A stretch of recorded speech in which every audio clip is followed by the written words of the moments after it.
trainer is Taliana. Katie's not competing at the moment because she had a baby this year. Congratulations. She's already back, her second baby, and is already back in the South. So her biggest highlights of her career have been completing in Adelaide twice, completing cross-country rounds and getting dressage in Adelaide in 2018. Her horse is Rebel against the Strength, which I'm sure she doesn't call it in the stable. He was originally a dressage horse, and certainly pretty enough for it, but was considered too spooky and often throw his tests away by school and shutting down. Capable from George Sound, before he might be put as a bantam. Then 50 years later, and he's now a four-star and still spooky, but in Adelaide, five-star in the next 2 years. And we have Tara, and Tara actually scratched earlier in the week and came back on Tuesday, having met Adelaide Hills. And so Tara hasn't been riding Adelaide Hills since Tuesday, so it hasn't had a lot of time on Adelaide. And Adelaide belongs to Christine Bates, who was kind enough to loan him to Tara for today. And Adelaide is very thankful to be off to Adelaide five-star appropriately 3 times. It does really well. So that's my introductions, and I'll let it take over. Sorry, just let me, if I may, look at your sheet of paper quickly. Just. I don't have much on Tara and Adelaide. Sorry? I don't have much on Tara. Okay, yeah.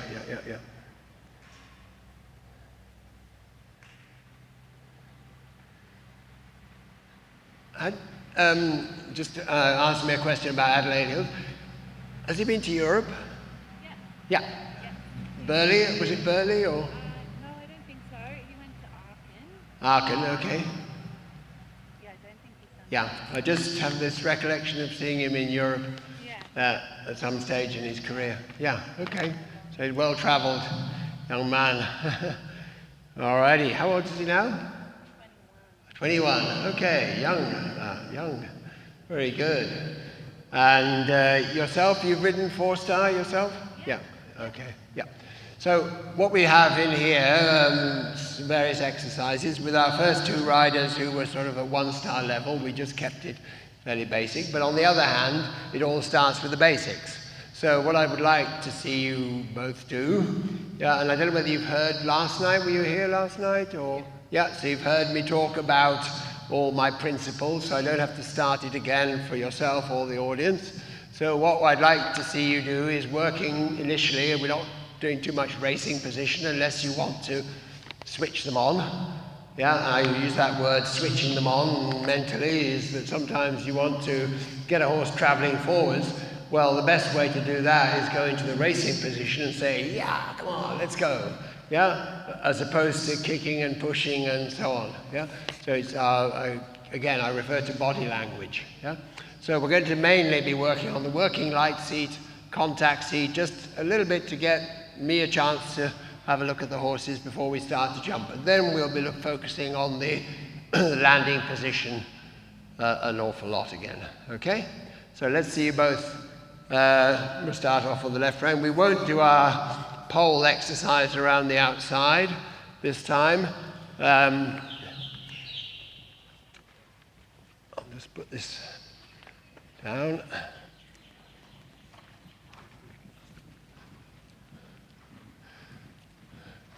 So again, I look at, in this phase of the work and the training, I look generally at the rider's stirrup length. It gives me a chance to see. I don't really know whether the stirrups are what I call the correct length until I see a rider working around in canter, so that then they can show the difference between the working light seat and the contact seat. Yeah, and that they can, in the working light seat, get clear enough from the saddle to give themselves options. So, okay, I could say to you both, have the stirrup a bit shorter, but I'm not going to insist on that first of all. I'm just going to leave you at your existing length, just to say to the audience, normally I would have the stirrups a bit shorter. If you would rather shorten your stirrups, then do so, that's fine. If you wouldn't mind as well to have your stirrups a bit shorter, then you've got more options in your working light seat. So I've just had a mental blank, if I may look at your piece of paper again. Katie and Tara. Thank you. Yeah.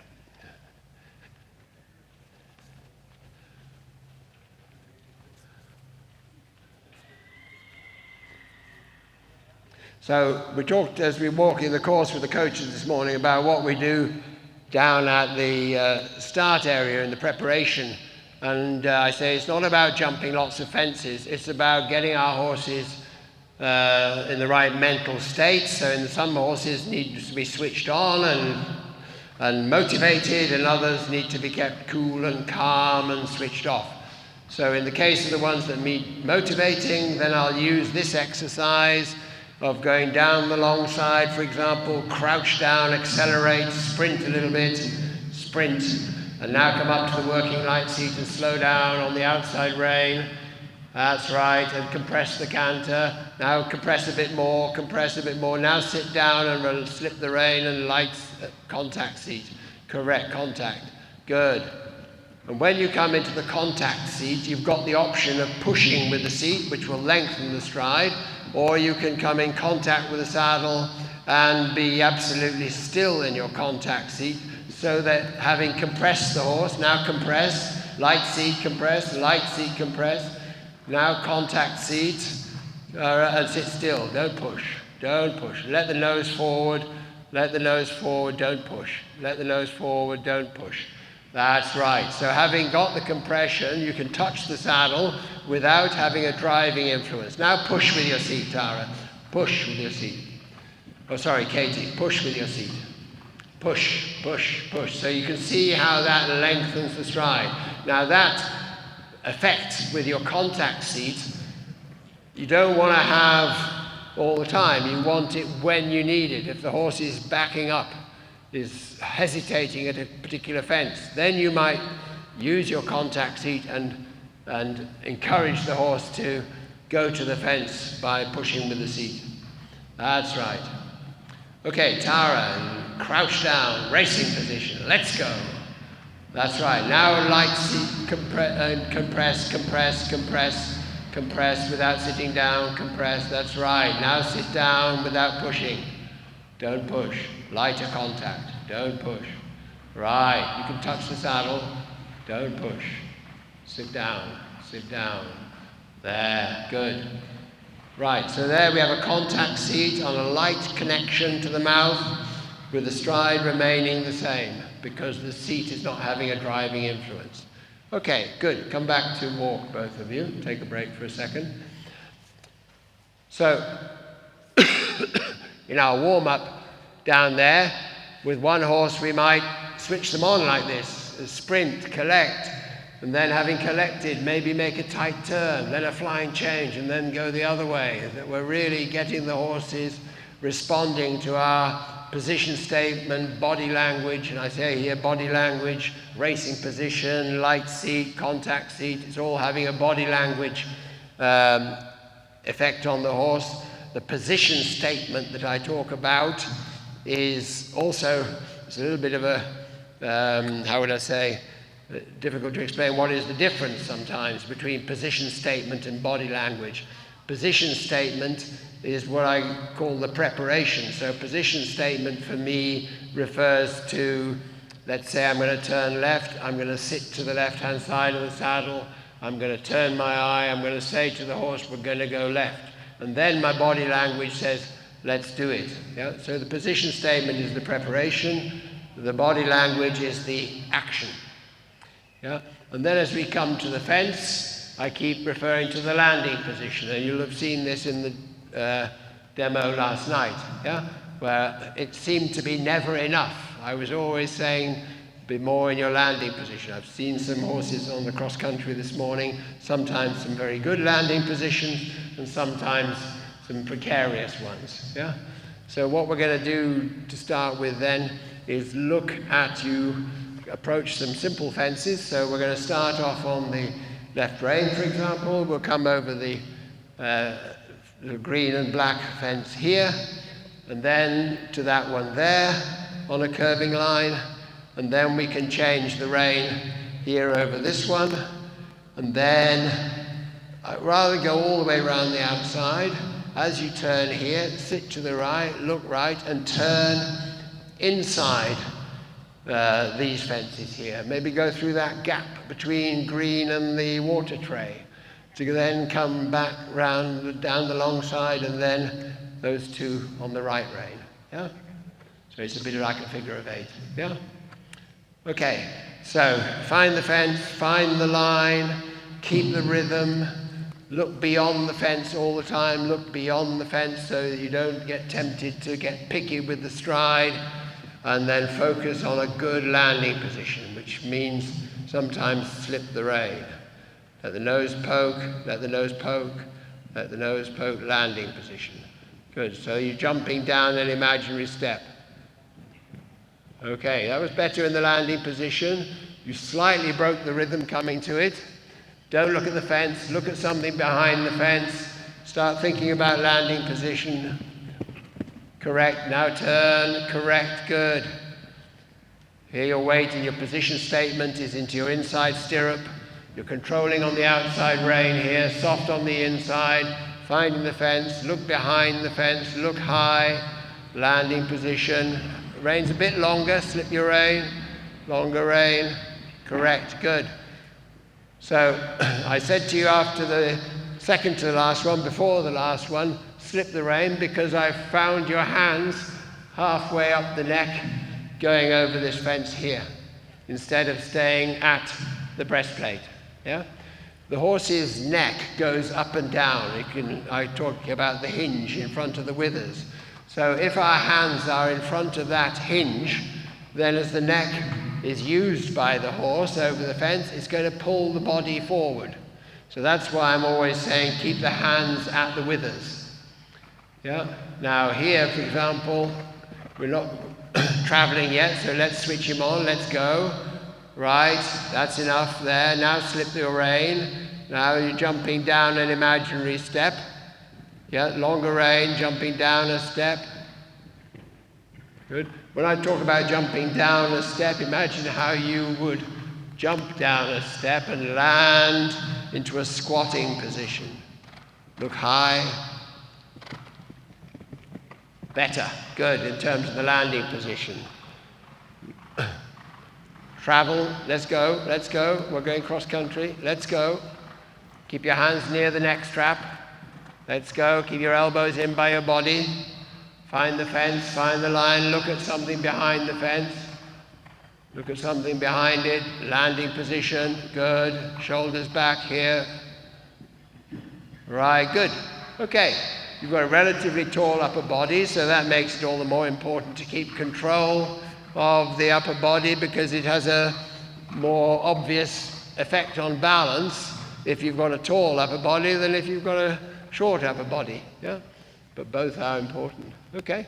So I'm saying all the time, you can hear me, you see it in other riders, it's not to lean over backwards, but it's to be able to land like that with the hands here under your eyes, not up the neck. Yeah?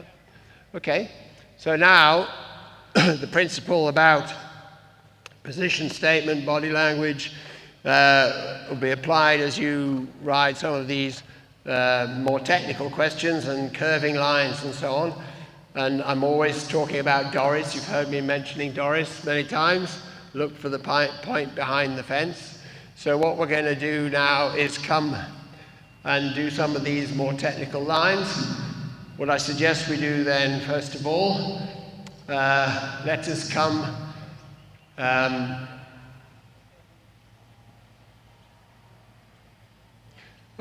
come off the right rein, jump this one to start with, turning left, jump the corner down there. So as you come round the turn there from the word proudly, you're looking to a point behind the fence. And of course, when we are course walking on the cross country, as we did this morning, and I'm marching along here, I'm looking to when am I going to turn? I'm controlling on the outside rein, I'm traveling along here, I'm looking to the point, I found it, Yeah, I'm looking at the horse's head of Equestrian, New South Wales over there. But once I've found the line back here, I don't have to be staring at it all the time.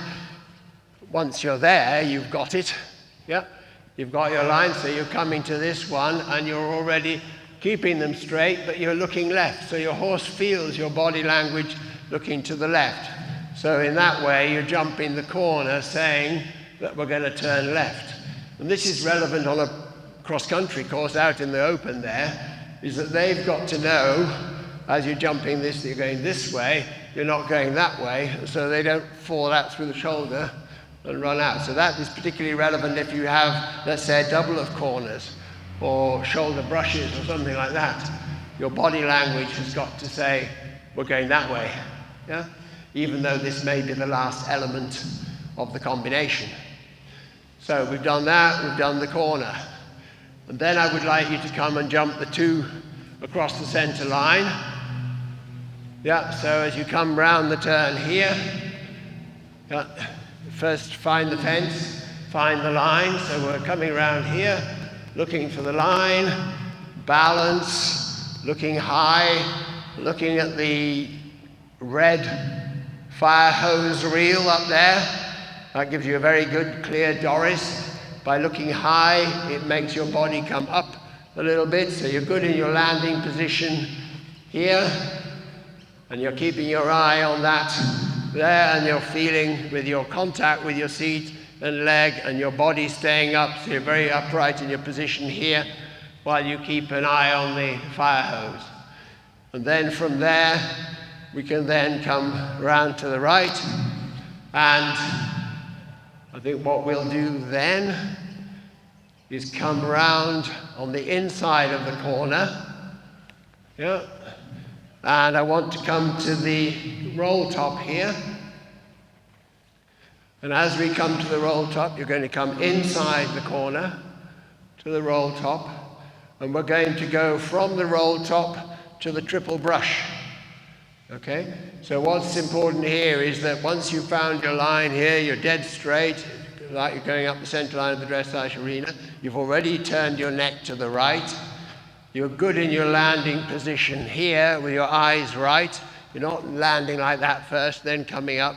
You're landing like that with your eyes right. And then you're making the curving line, and you're looking at that fire hose up there, looking through the flags, slip the rein, let the horse jump away from you here. You're jumping down and imagine folding over the fence and tipping in front of the point of balance. You're jumping down an imaginary step, and then after that you're turning to the left. Okay. Yeah, and then turning left, and then I think we'll pause. Yeah, we'll pause. Okay. We're just starting, there's number one, then the corner, number two, the angled line, number three, then we're coming down over the little fence there. You're going around that one, inside the corner, to the roll top, to the triple brush. Okay? Although we want balance, impulsion, yeah, we don't want the neck short. We want that balance and impulsion with the nose forward. This is why I'm very obsessive about it. In the dressage training, I like to see the pole up, nose forward. You added a stride. I say you added a stride, that cost you half a second. Good, good, yeah. Watch how your lower leg stays forward, so open your hip a little bit, keep your feet forward, look at the right fire reel. Well done, good, better with the lower leg. Good. Look into the distance. Your reins are a little bit short, longer rein. So your hands stay down at the withers, stay at the breastplate. Look to your right now. Good. Look high. Okay, good. Well done. So in the circumstances, that was absolutely the right thing. You saw your line, you had the straightness, he locked on, he knew exactly what he was going to do. Absolutely right. If we were, for whatever reason, involved in a question that involved a tighter turn after that one, then you might have changed gear a bit more, and you might have landed more of in a holding position to not fly that one, to be able to turn to the next corner or fence or element over there, okay? But in the circumstances, it was absolutely spot on. Your lower leg got better as you went along, yeah? When your knee is pinched in, your lower leg does that. Relax the hip, let the knee come looser, let the lower leg stay at the girth. Slightly longer rein. That's right, good. You're jumping down an imaginary step, down the step. Correct, good. Now you can lean forward, racing position. Lean forward. Now come upright. Right, so on the turns, before you've got your line, you can say, come on, let's go. Now come upright, let him poke his nose. Longer rein. Right, so when I say longer rein, you can still keep the connection.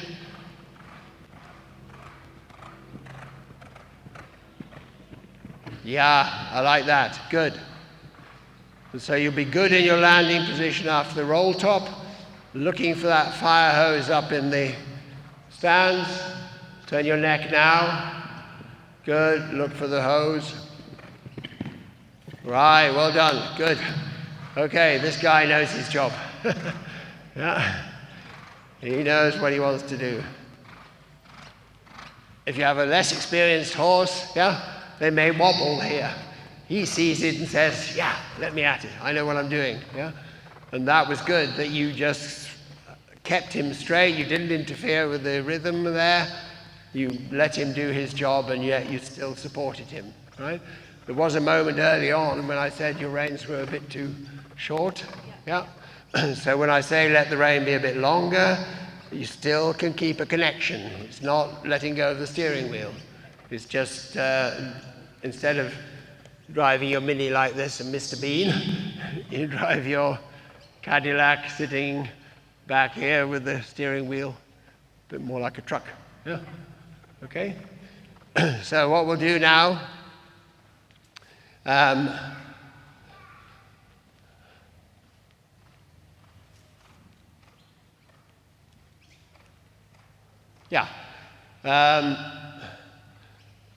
let's start off on the left rein. We always like to start off with a fence, so we're going to start off with that one over there. You're going to go around the outside.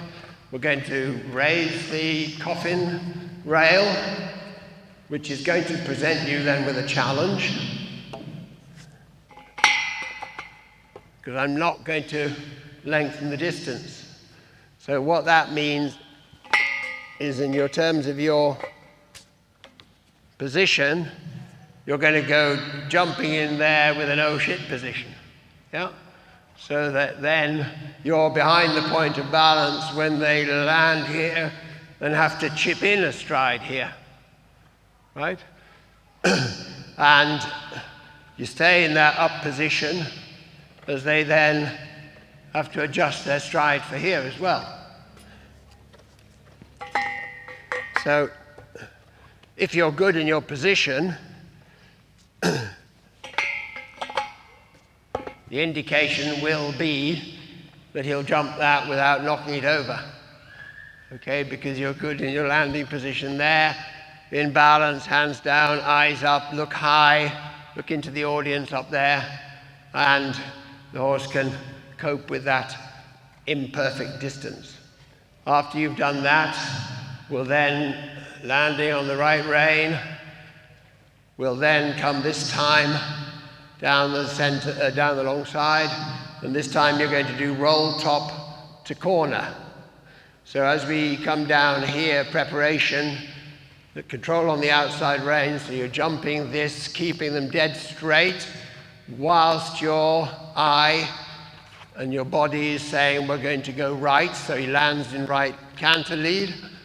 And then as you come round here, you're looking to a point up there, which is And because we're going to carry on turning right, we mustn't turn too early. Yeah, we've got to come far enough round. And as it happens, when you have a corner built like this with these planks, the planks give you the line. Yeah, and so you can line up with that bench up there or some point up there, and as you then come to it round the corner, you're already going to be turning your neck to the right, because you're then indicating to your horse that you're going to turn right afterwards, rather than turn left and potentially them running out to the left. Okay? And then, what is logical? Let's see what is logical. I think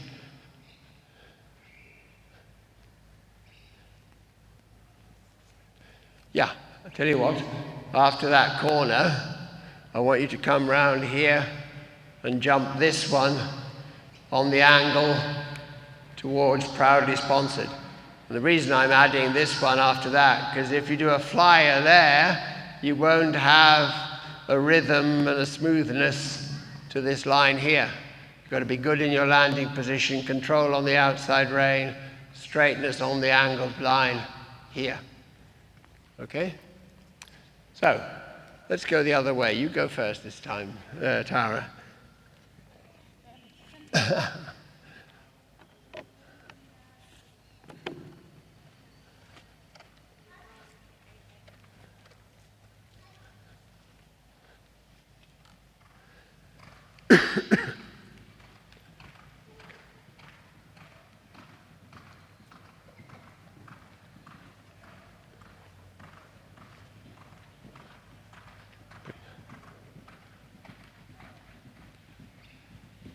Good in your landing position, that was good. Outside rein, preparation, find the fence, find the line. Long rein, shoulders back, back, back. Well done, good. Correct. Good, already turn your neck to the right. Good. Control outside rein, outside leg. Can you go and do that line again without breaking it up so much? Make it smoother. Be good in your landing position. Keep the smoothness on the turn.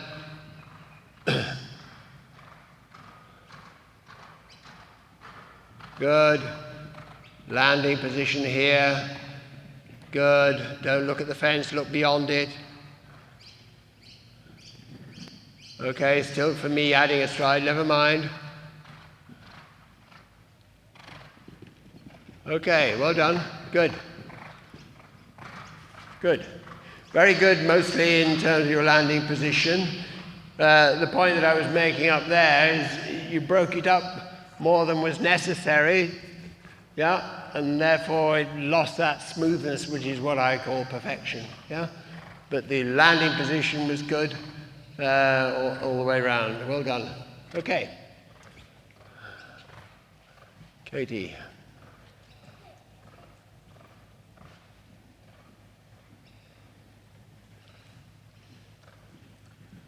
Good. Now let the nose forward. Look at the door, look at the door, look at the door. Correct. Good. So you heard a little noise. It reminds you then for the coffin, you're going to have to let the neck a bit longer. Longer rein now. Good. Be good in your landing position here. Hands down, down, down, down. Right. Good. I say hands down so that there's less temptation to take a backward pull. Good. Landing position. Good. Now turn your neck to the right. Good. Outside rein, outside leg. Well done. Good. Super. Okay. Really good. And, you know, obviously we're dealing with some two horses that are real pros. They know their job. It's different to when you're riding a baby horse where you have to be perhaps a little bit more supportive with the leg and so on. But I thought that round was pretty much exactly what I wanted. Both of you achieved the goal here. of staying up with your body and letting them use themselves. So they were clearly very tidy over the rail there. And that's obviously what we want when we're riding a rail ditch rail combination on the cross-country course. So we don't also, with a modern cross-country, risk an 11 penalties for hitting the MIM, which has become part and parcel of our sport. Okay, I'm going to finish there. I don't think there's any more that we can challenge the horses or the riders with. Again, there's a moment for a question if anybody has one. Otherwise, thank you very much for joining in. Okay, thank you, girls. Thank you. Oh, we have one. Serena. I'm not sure that that one works. Verena, shall I give you this one?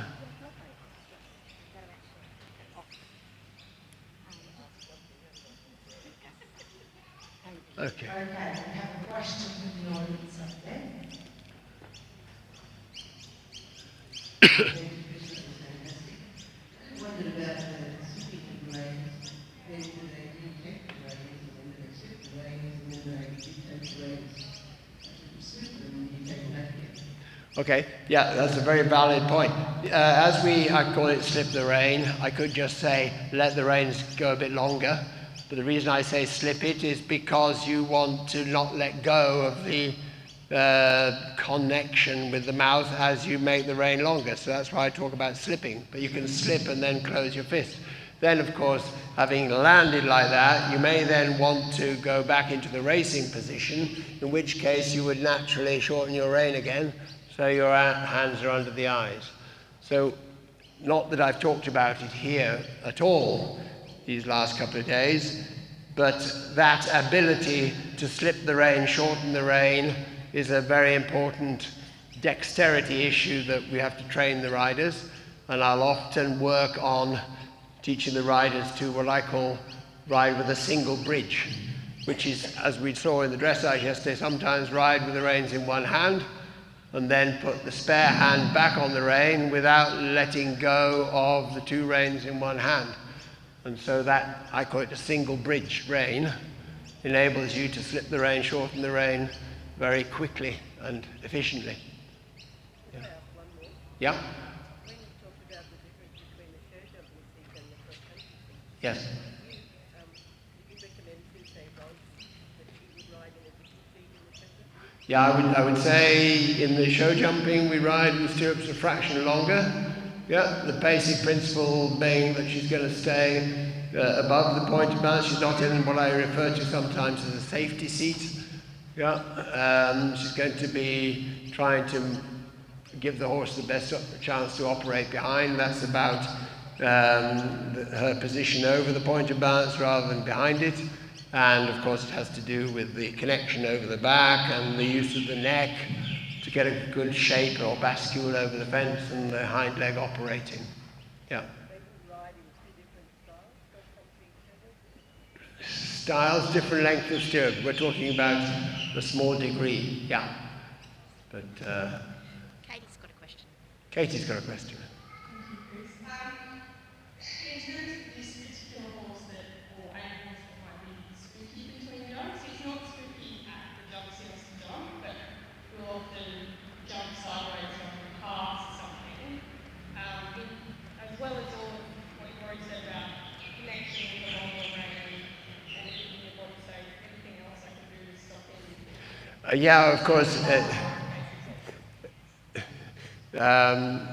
Coincidentally, I keep referring to my superstar Roz. She's got one horse, which she just won Poe with, who's particularly spooky. And on the course, at the beginning of the course, it can become a real challenge because he sees a spooky sign or this or that and can suddenly whip round or deviate from the line. And therefore, in walking the course, we're very aware of sorts of things that might provoke that. And therefore, she's there in that situation, I'd be saying, be in the what I call ready position. When you see something that's likely to cause an issue, then cause a counterflexion or away from that issue that maybe cause a problem, as it were. As you get further around the course, it's less likely to happen than it's going to happen early on in the course. Yeah? But to try to deal with the issue without over-pressurizing and shortening the neck, as we talk about all the time in our dressage training and everything, straightness, head, neck, withers, body, hips, tail, all in line. It's not just about what you do with the hand, it's about what you do with your seat and leg to keep the horse straight. Yeah. Okay? It's dealing with their characters. But so, yes, I totally understand what you're, I've had it myself with horses, and I've seen it with horses I've worked with in a training sense. And yeah, we have to walk the course with that horse in mind. Yeah? Okay. Again, thank you very much, everybody, and enjoy your afternoon.